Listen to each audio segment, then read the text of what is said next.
And the reason I use, I actually use a foam board, which is a little bit thicker. And the reason I use that is because it actually raises the material a little bit wherever you place the foam board itself.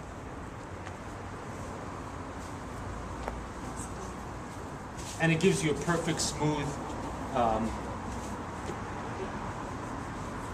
thing.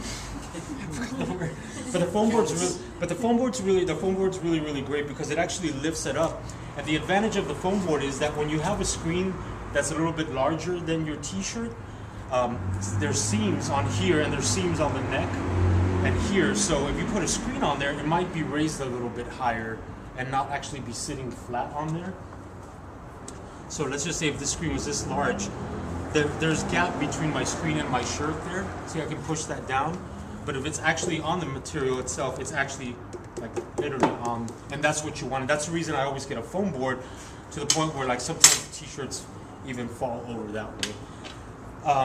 Learning how to master putting the screen on the right place is really bizarre, because I know a lot of bands that kind of wanted, and originally Eatsley and I had talked about doing this pattern kind of small, and we're just brainstorming, but that was a suggestion, like putting it here, because he has that actual image on his chest here. He thought it'd be really cool if he could just put the representation of the t-shirts have the same tattoo that he has on there as well. But when I took the image, I forgot to shrink it down. But it's a good size, right? Yeah. Can you listen? We'll do it again tomorrow. The advantage of using a small screen is that you can actually see your shirt, and there's actual placement control, right? The thing about using a larger screen, once your shirt disappears from the sides here, it's kind of like a trial and error, and it really becomes a, like, again, if you do make art or you do some kind of, technical skill where you're all about linear and taking your time, most of the time, 90% of the time, you're going to get it pretty good. I mean, even if it's like a quarter inch off, it doesn't tell, you can't really tell.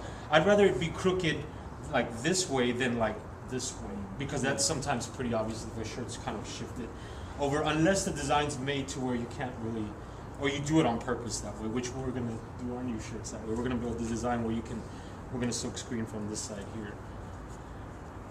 So the placement's totally up to you. It's a trial and error. I always look at these here and compare them to this.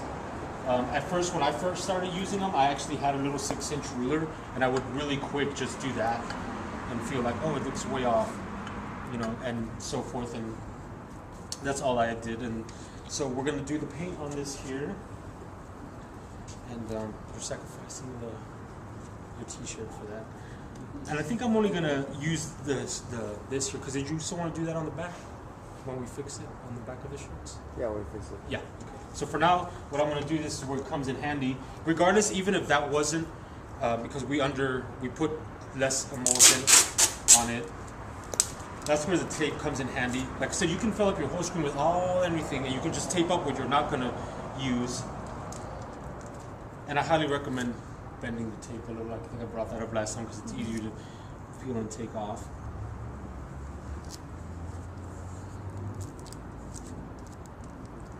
Doesn't matter, as long as I don't get paint near that area. And what I'm going to do is I'm just going to make sure to use that image. And once I do all the shirts with that image, again, whatever design you're using, not this one in particular, then you put them all up to dry, and then you go back and tape this up, and just use that and put that in the back of wherever you want, whether it's on the side or the arm. After, once you're done doing the silk screening process, you have to let them air dry for about an hour. And once they're air dry for about an hour, and sometimes less, depending if you want to crank up your heater in your apartment, it's like 20 minutes for sure. Like in a room, if you want to hang out in a particular room, close the door up, crank up the heater, it's like a little oven. And then after, you can go up and touch it, and if it's like none of it stains your finger at all, then you can just grab your shirts, put them in the dryer, and because this is speedball ink, and it's not like the plastisol that we talked about earlier, this will heat, this heat stains in your shirt and actually clings into the threads and stains your shirt, like this, where you can pull it and it doesn't crack. That's the thing about the plastisol, the one that the guys was talking about, that every shirt is that way now. They're professional, they're more colorful, thick, heavier, like concert shirts, whatever, or even like something like that thick. is that when your shirt shrinks, that stays the same, and sometimes it looks like around it is wrinkled, right, until you stretch your shirt back out the way it should be. But the thing about that is that after a few dries, it looks better, but it cracks and lasts. I don't know if you guys, I'm sure you guys have old concert shirts where after a while they're just cracked.